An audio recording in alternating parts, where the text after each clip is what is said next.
tardes, señoras y señores. Tenemos hoy la satisfacción de tener aquí a un gran músico y un musicólogo que trabaja con seriedad y competencia. Y estoy refiriéndome al que tengo a la izquierda, Luis Garrido, que además de dirigir la escolanía, de estar al frente de todo lo que lleva en la escuela de música de la escolanía de la Madre de Déu de Desamparat, y además de llevar con una competencia enorme el coro catedralicio, pues también está haciendo mucho bien en la cuestión de investigación de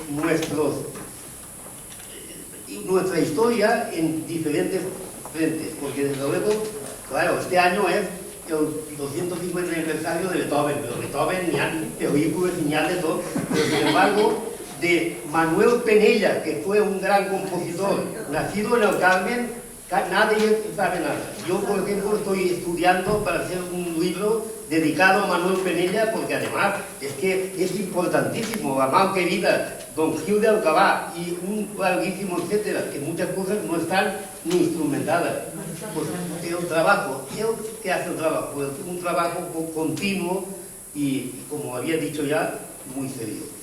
Fue digamos que junto al llorado don José Pimentel, que creó el coro catedralicio, que desde luego está haciendo ópera, está haciendo de todo, y después la escolanía de la Virgen, que ya está, antaño era buena, pero hoy en día ha dado un paso de gigante, por muchas cosas, y otras cosas porque es de la casa, o sea que de momento es académico correspondiente adscrito a musicología de la Real Academia Cultural Valenciana, de momento, que no tardará mucho en ser académico numerario, porque vale la pena que yo haga ese esfuerzo. Por consiguiente, aquí veo a muchos musicólogos, muy buenos músicos, personas que abnegadas y además buenas profesionales. Tenemos también aquí a la viuda de don Salvador Seguí, un gran amigo mío, que le doy la bienvenida y en fin, para todos, bienvenidos. También de un musicólogo que ahora Madrid Rodrigo, que es un gran, en fin, amigo y además también un gran musicólogo, que algún día pues me intentaré que venga aquí a hacernos algún favor, porque esto siempre es bueno. Yo, antes de presentar a Luis Garrido, que ya os he dicho todo, voy a decir, porque yo en Santa Cecilia he tenido mucha devoción en mi vida. En la década de los 90 me pusieron una medalla porque me iban de Santa Cecilia, porque me iban a proponer en la época que fue don Rafael Tauen, caballo mayor, hacer caballo mayor también yo, siguiente ejercicio. Pero naturalmente en ese tiempo perdí a una cosa muy preciada y que nunca se olvida, que es a mi hijo Salvador. Entonces, Santa Cecilia la llevo aquí y también en el pentagrama. Tengo un himno que en una de las estrofas lo dice todo sobre Santa Cecilia. Los ciegos que cantan Cecilia son cantos de paz y de amor, son cantos de luz y alegría, son deseos de arte y unión. Y con esto ya le digo adelante, Luis. Y bienvenido.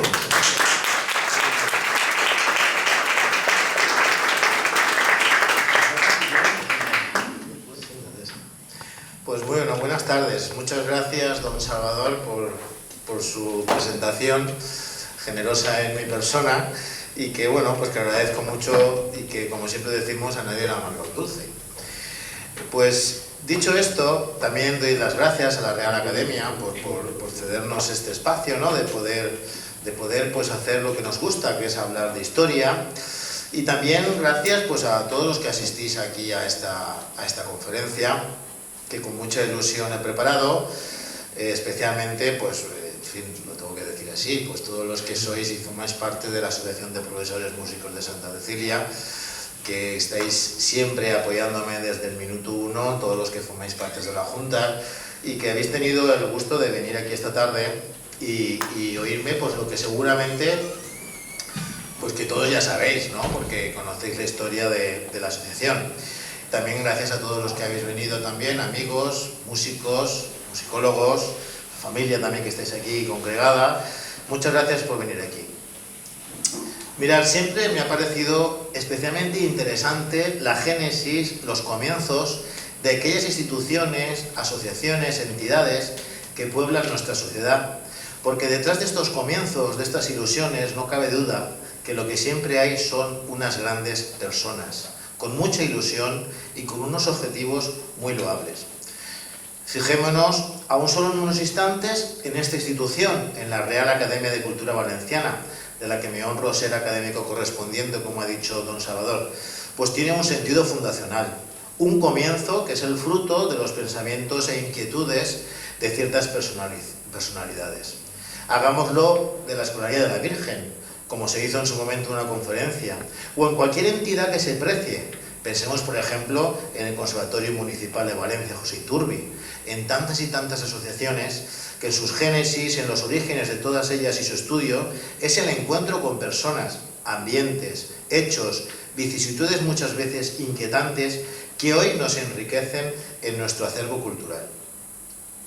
Como dice en la sinopsis de esta conferencia, pretendo dar una pincelada general de la sociedad musical valenciana de finales del siglo XIX, enmarcando la figura de don Salvador Giner, que en un ambiente excepcional y dando muestra a los músicos valencianos de un corporativismo y pensamiento religioso sin igual, difícilmente superable, se tornó líder de ese espíritu y pone en marcha la Asociación de Profesores Músicos de Santa Cecilia. En 5 secciones voy a estructurar la conferencia para hacer de la mejor manera este recorrido, no tanto de la asociación desde su fundación hasta ahora, sino más bien de los orígenes de ella y sus primeros pasos en la sociedad valenciana, así como su ambiente musical y me atrevería a detallar más su ambiente músico-religioso.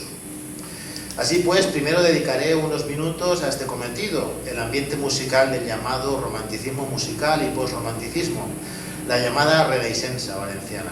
Después definiremos el concepto de cecilianismo como movimiento que surge en Centro Europa y sus manifestaciones más importantes, primero en España y después en lo local, que es lo que nos concierne.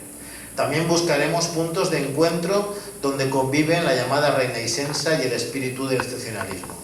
Después me detendré en la figura de Salvador Giner como maestro de maestros y algunos de sus contemporáneos que le acompañaron en esta singladura y que en el contexto de esta conferencia adquieren una relevancia sin igual.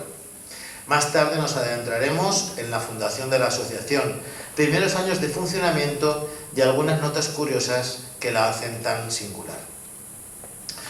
El ambiente musical en Valencia a finales del siglo XIX, evidentemente al convulso siglo XIX español en lo político, social y económico, concierne en buena parte el análisis de la música en España, desde la ocupación napoleónica, pasando por las guerras carlistas, el reinado de Alfonso XII, la regencia de María Cristina y desembocando en la monarquía de Alfonso XIII.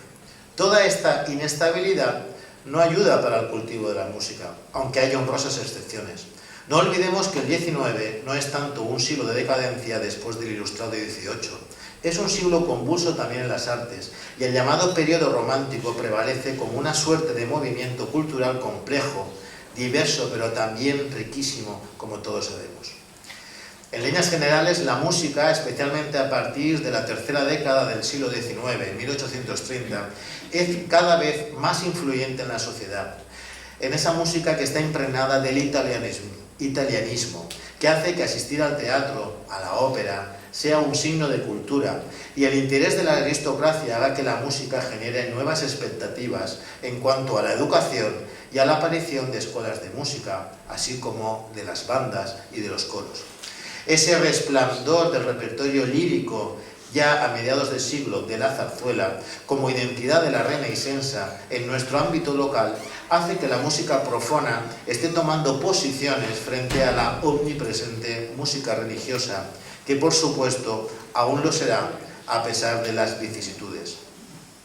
La segunda mitad del siglo es, pues, una explosión de acontecimientos musicales, especialmente en lo concerniente al tema de la educación musical, con la creación de academias, conservatorios y la cantidad de asociaciones y entidades culturales como liceos, ateneos, casinos, filarmonías, etc., que tienen su origen en la evolución de las famosas tertulias del siglo XVIII en torno al arte y en muchas de ellas en cuanto a la música en diferentes formas, pues el liberalismo de los años 30 y 40 del XIX supone un empujón importante a la cultura romántica.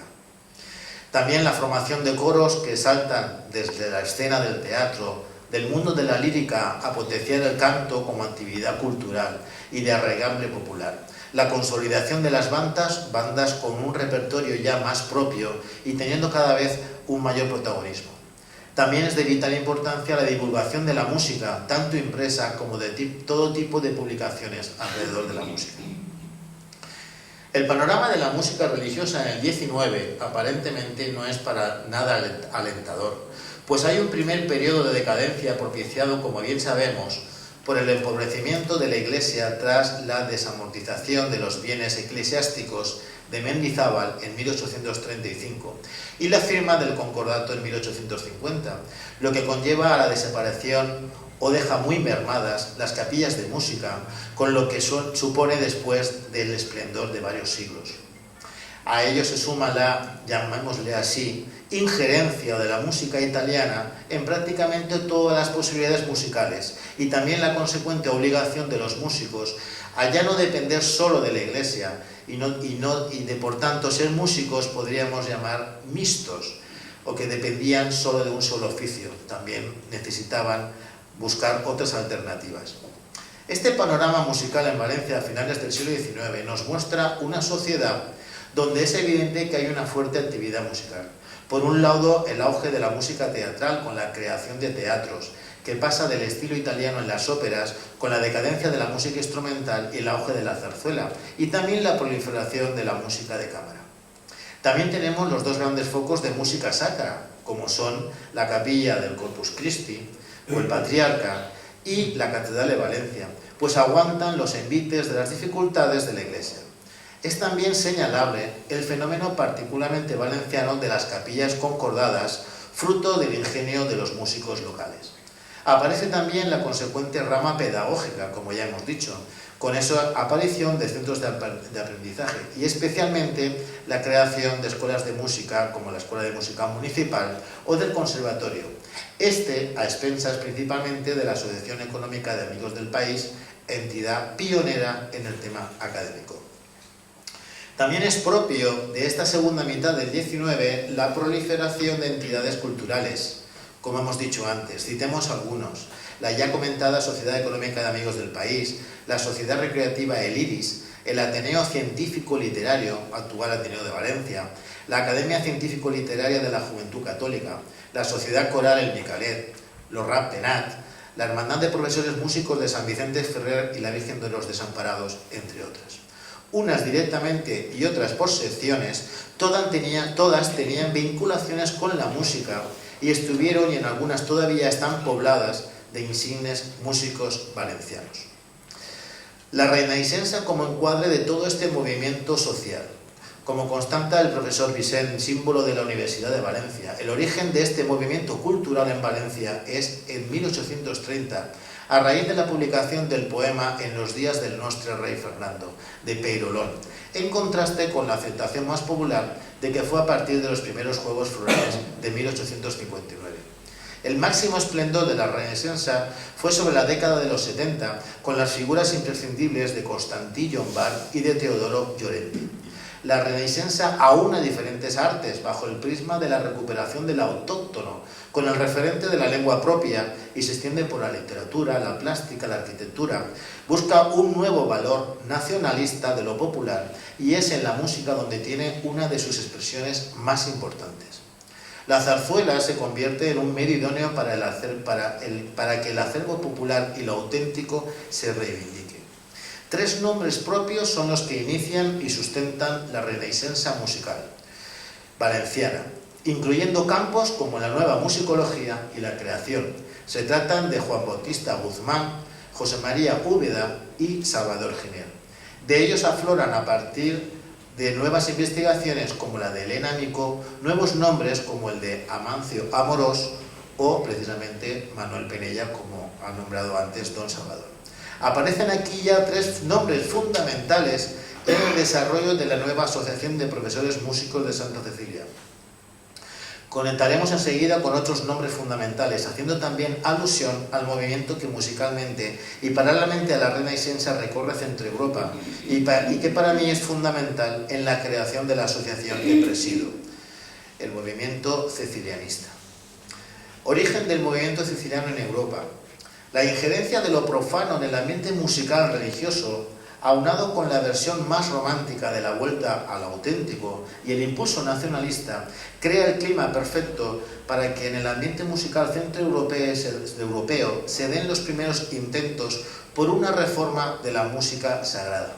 Estamos en los años 30 del siglo XIX y la iniciativa, consecuentemente, es muy bien arropada por la Iglesia, como demuestran las instrucciones previas o reglamentos sobre la música sagrada que desembocaron finalmente en la encíclica Tra le Sollecitudine del motu proprio, publicado el 22 de noviembre de 1903 por su Santidad Pío X.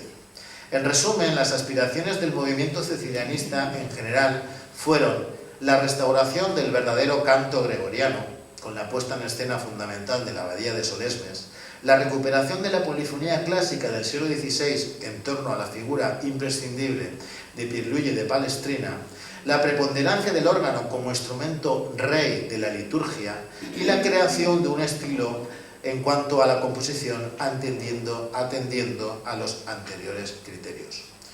Solo por citar nombres que se antojan fundamentales en cuanto al orden teórico y estético, tendríamos los de Caspar Eit, el filósofo Karl Broske y especialmente Franz Xaver Witt y Franz Xaver Haber. Permítanme un pequeño paréntesis para confesar que la música creada bajo el paraguas del cecilianismo, especialmente centroeuropea y germana e italiana, es particularmente para mí una de mis debilidades musicales. Como músico especializado en música sacra religiosa, interpretar obras de autores como Joseph Gabriel Reinberger, Bottaccio, Perossi o Casimiri, en formaciones tan diferentes como la Escolanía de la Virgen o la Coral Catedralicia, es sumamente gratificante, pues aunan lo mejor de la polifonía clásica con la exaltación de la melodía junto a armonías que comparten lo tonal y lo modal de manera magistral. El cecilianismo musical en España. Aquí en España el precursor del movimiento que se asienta bajo la advocación de Santa Cecilia es el sacerdote Hilarión Eslava, quien publicó en un artículo en la Gaceta Musical de Madrid lo que él entendía como reforma de la música sacra en España. Entre sus acciones destacó la publicación de la revista La Lira Sacro Hispana y también sobre el órgano el Museo Orgánico Español. También Felipe Pedrell se erige como una figura fundamental en la renovación de la música sacra. Su faceta de divulgación se concretó en la antología Hispania Schola Música Sacra.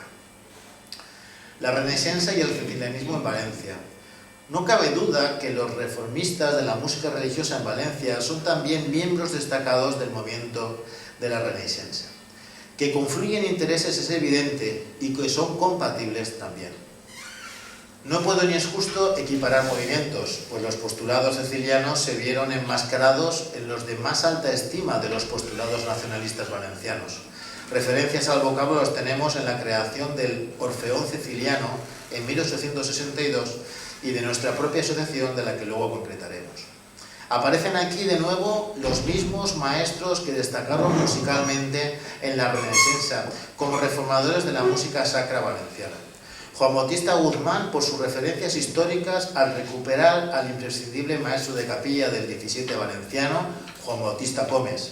Con él se inicia la recuperación musicológica y la divulgación tan necesaria para la reforma. Siguió su legado Vicente Ripollés, a la postre miembro también de esta Real Academia de Cultura. José María Úbeda, primer director del Conservatorio de Valencia, y Salvador Giner. De estos dos, por su importantísima labor pedagógica, se abre una serie de compositores que también llevarán a cabo cada uno de ellos desde sus respectivos lugares esta reforma, como son Amancio Amorós, José Espí y posteriormente, de una manera muy especial, Vicente Paxauri y Juan Bautista Pastor, responsables respectivamente de la Iglesia de Corpus Christi y de la Catedral de Valencia, y también ambos protagonistas de nuestra asociación. La figura de Salvador Giner y contemporáneos. La figura de Salvador Giner, el llamado patriarca de la música valenciana, es fundamental en la deriva que toma la música en tierras valencianas. Como no puede ser de otra manera, y ante tan distinguido público, es por todos sabida o al menos conocida su biografía y su rica e importantísima aportación. Nacido en 1832 y fallecido en 1911, ejerció en vida como una persona de fuertes convicciones y como un auténtico líder. Su legado compositivo y artístico en general es conocido por todos, pero también es muy importante su legado personal, pues la marca y huella que deja en gran número de músicos es fundamental para el devenir de la sociedad musical valenciana. Compositor, director, intérprete, pedagogo, divulgador, prácticamente no hubo faceta artístico-musical que se le resistiera.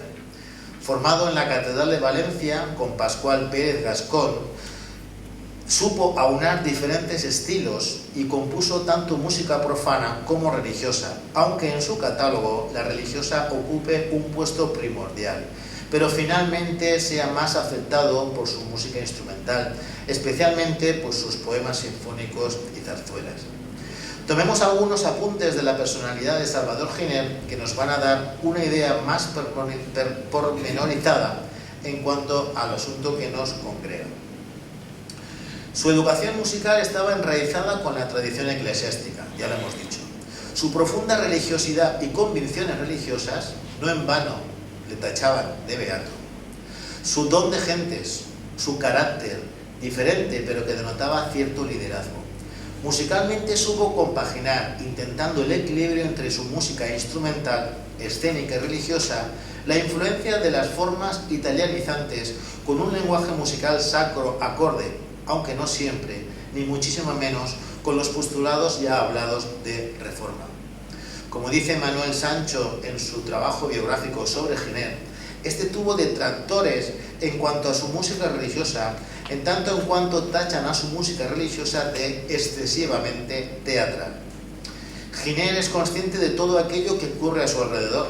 No en vano, en su aventura por Madrid entre los años 1875 y 1879, está en contacto con las corrientes venidas de Centro Europa y las nuevas formas del romanticismo e impresionismo musical, como es la cuestión del poema sinfónico, que llevó a su máxima expresión a partir de la música de programa.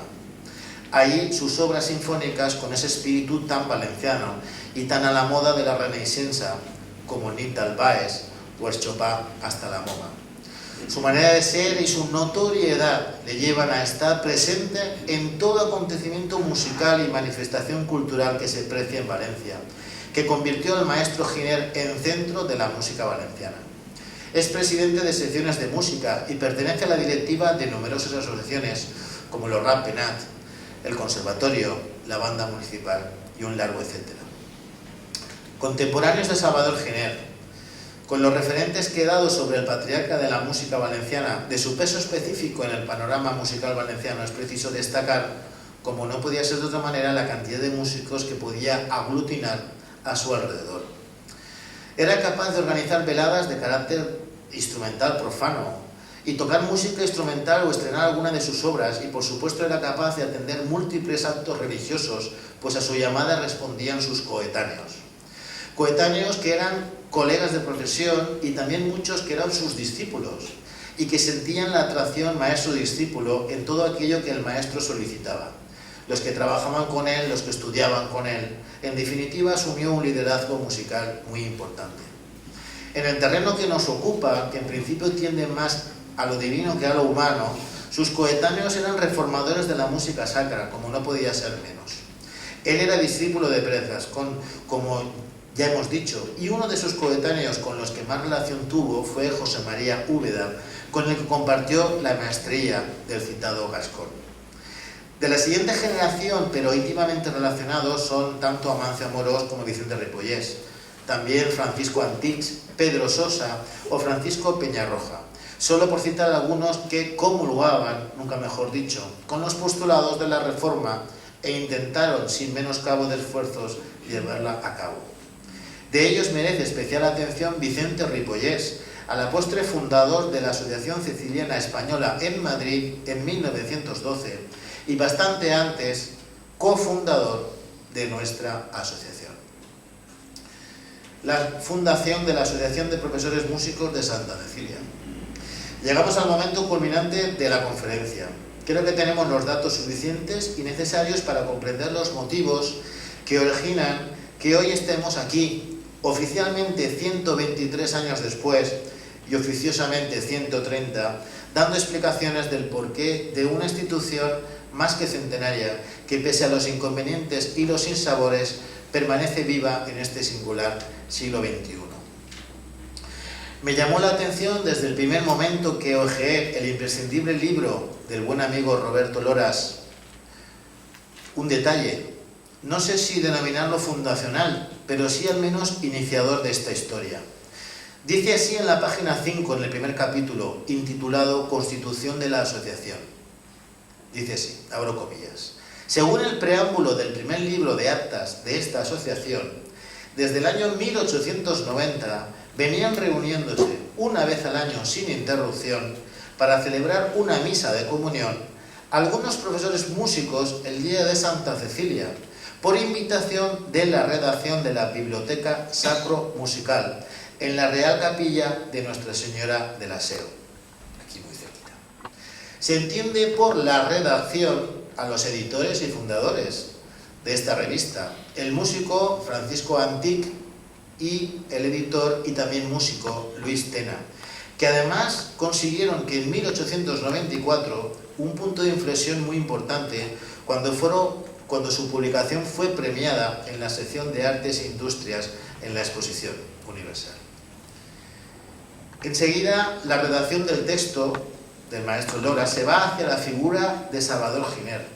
Resulta que el maestro Giner es ya una persona madura. Cuenta en 1890 la nada despreciable edad de 58 años y es una figura musical en el entorno valenciano.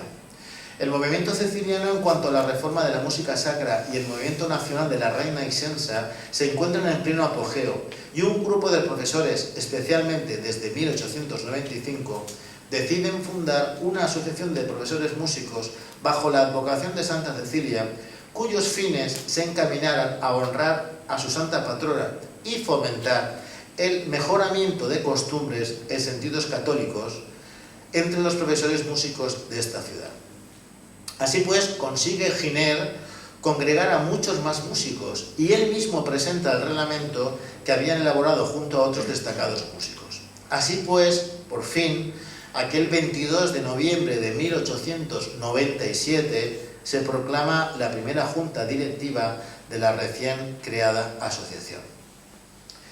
Si observáis esta diapositiva, de los miembros de la directiva destacamos en color azul aquellos que ya han sido nombrados por su inminente interés en lo referente al movimiento ceciliano. Desde el mismo Giner, pasando por los imprescindibles Ripollés, Amorós o Úbeda, para mí toda una declaración de interés en bloque, que va más allá de una simple asociación que vela por el culto a la patrona de la música y músicos. Llama poderosamente la atención los fines de la asociación, y en especial el cumplimiento del reglamento para los asociados de número, que debían de ser personas de un obrar correctísimo.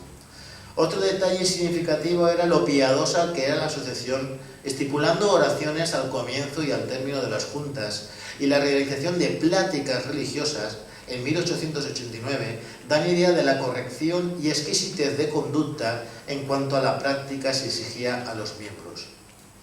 El título de algunas de estas pláticas me lleva a pensar hasta qué punto el espíritu ceciliano es llevado a términos muy altos, dejando incluso la misma esfera de lo artístico o práctico como algo ya de por sí superado. Fijémonos en estos títulos, hablo comillas: deberes del músico en la Iglesia como cristiano y como artista. O este otro: perjuicios que entre los profesores músicos pueda ocasionar la murmuración respecto a actitudes y cualidades morales de sus compañeros.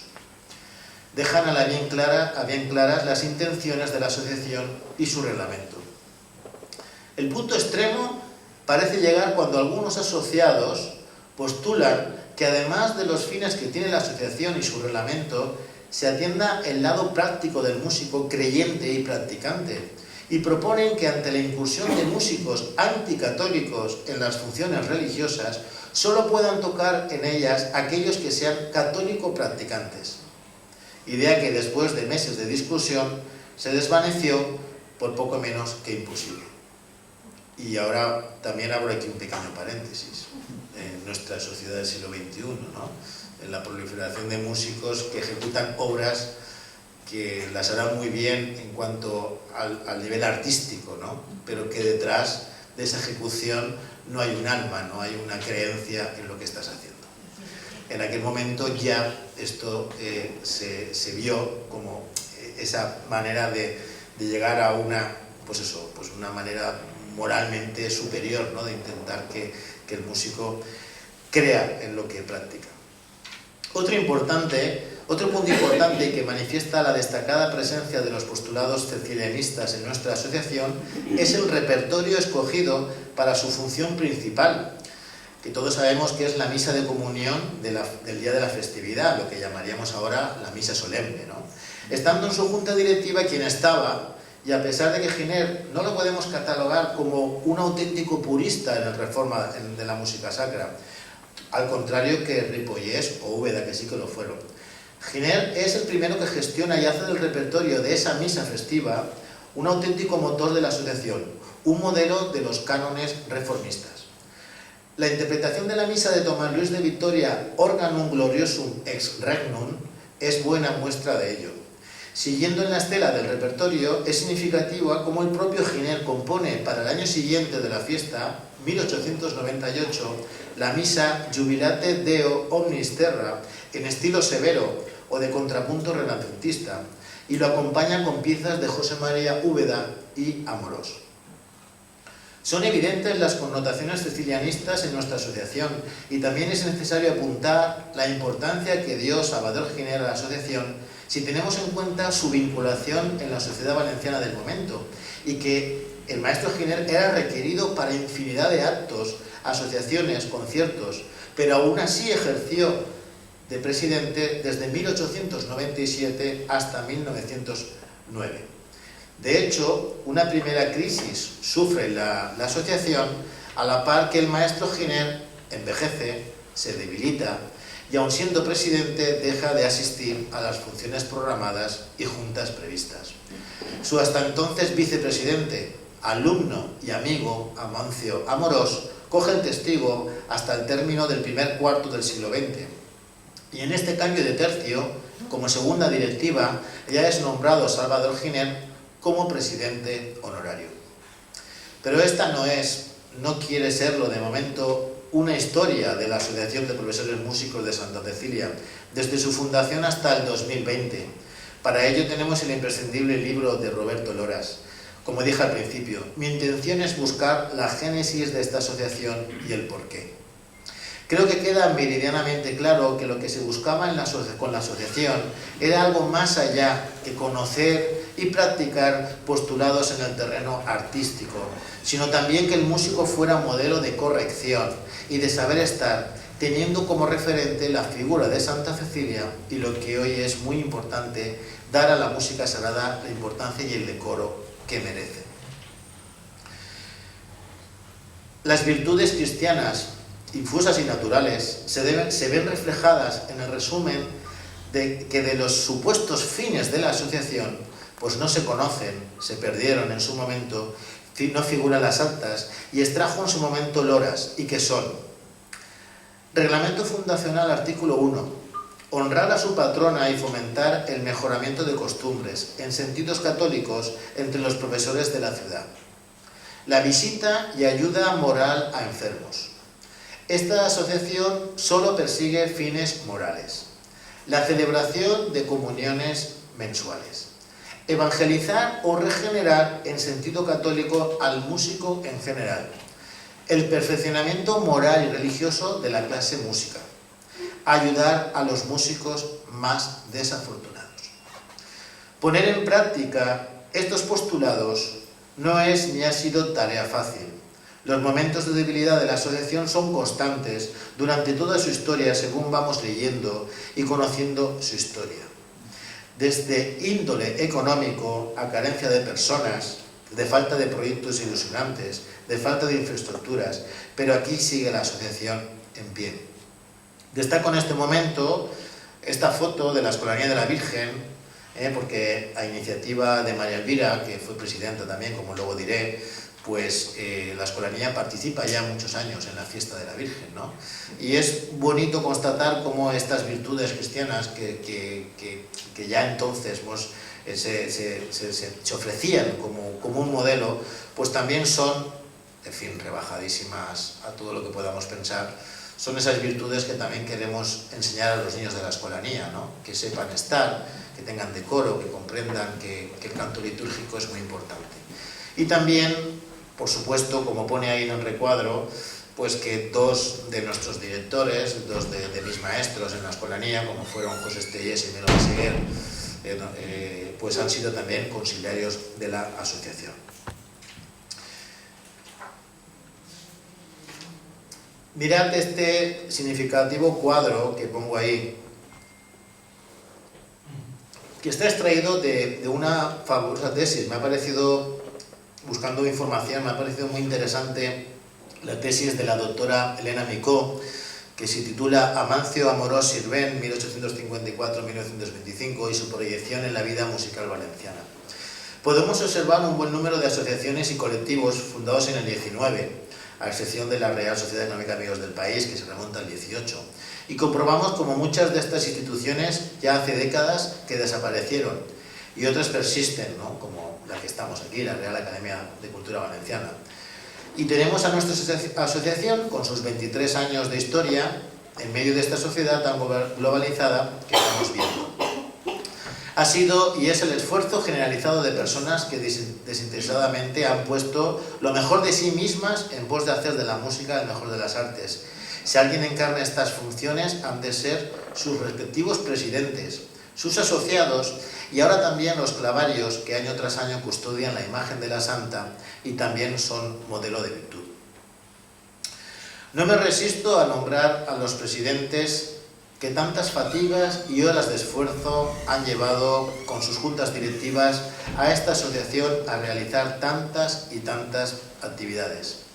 Va también en su mención mi agradecimiento personal, pues ahora sé los desvelos que supone presidir una asociación como esta. Desde Salvador Giner han sido presidentes Amancio Amorós, Jacinto Ruiz, Tomás Aldás, Manuel Palau, José Rocacoll, de mi pueblo Chiribella, José María Cervera Lloret, José María Cervera Collado, Francisco Yacer Pla, Juan Martínez Báguena Espín y María Elvira Juan Llobet. También por la enorme conexión que tienen con la Escolanía de la Virgen, como he dicho, nombrar a don José Estellés y a don Emilio Meseguer. Y al día de hoy también nuestro conciliario don Emilio Meseguer, que está pues, con las facultades físicas ya muy mermadas. Los clavarios también han sido y son muy importantes, pues en este pequeño cargo se deposita la confianza en cuanto a la representación del mundo musical en la fiesta y la custodia de la imagen de la santa tan preciosa que tenemos. Prácticamente todos los asistentes a esta conferencia, miembros de la asociación, han sido clavarios, como lo es ahora mismo el doctor y buen amigo Rodrigo Madrid. Termino esta conferencia con la confianza depositada en las nuevas generaciones que nos tienen que acompañar para seguir sumando años, pues como dije en su momento, estas cuestiones valen la pena aún en esta sociedad tan amoral en la que nos vivimos y que nos quieren implantar. Hagamos, los miembros de la Junta Directiva que estamos aquí, un llamamiento a la pertenencia de nuestra asociación, que subsiste económicamente por los donativos de los clavarios y la venta de la lotería, sin cuota fija alguna. No nos preocupa tanto lo material, nunca ha tenido el dinero en esta asociación una causa, al contrario, sino que nos preocupa tanto lo inmaterial, lo moral. Poder ser modelo de músico que bajo la vocación de Santa Cecilia quiere hacer un mundo mejor. Vamos a hacer acciones encaminadas a la consecución de nuevos miembros. Vamos a editar y completar el libro del profesor Loras, que termina en el año 2002. Y vamos a seguir dando el mayor esplendor posible a la misa que esta asociación brinda anualmente a Santa Cecilia y que es su mayor tesoro. Muchas gracias por su asistencia. Viva la música, viva Santa Cecilia. ¡Viva!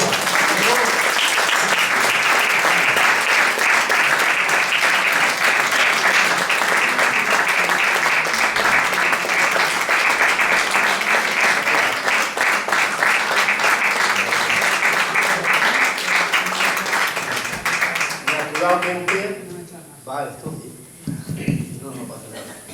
Valía la pena porque nos ha, en fin, sacado de ahí muchas conclusiones y luego sigue la cosa, ¿no? Porque o sea que vamos a ver, digamos que en el siglo XXI, pues la asociación tiene que tener una renovación que ya la tiene y desde luego Luis ha trabajado mucho por ello y todos los presentes y los ausentes. Por consiguiente, en la academia estamos haciendo cosas importantes y una de las cosas es que la historia de antaño y hogaño no se pierda nunca y que con tesón y, en fin, abnegación y sabiduría tenemos que seguir luchando para que el Reino de Valencia sea una realidad cada día como siempre ha sido y no tenemos por qué dudarlo. Por consiguiente, muchísimas gracias y ante todo un aplauso merecido a don Luis Garrido.